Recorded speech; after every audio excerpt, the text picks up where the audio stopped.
तर मित्रांनो, माझ्या एक अजून तुमचं स्वागत असं. आणि आज आमच्याकडे बिर्याणी होती, त्याच्यासाठी सगळे जमले, त्यांची खाऊन गेली आणि तुमचा आम्ही आता व्हिडिओ शूट करते. तरी हे बघा, हे माझा भाव, बहीण, अजून पुढे सगळे बसलेले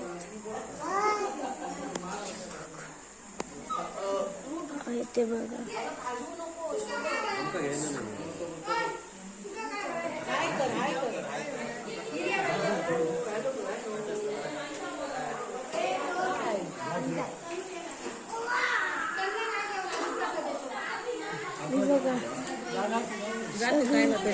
आता तुमका आतमध्ये दाखवते सगळं.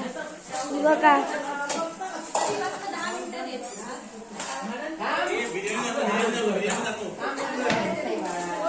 ही बघा, ही असं बिर्याणी. माझ्या भावामध्ये एवढा 10 वेळा झाला.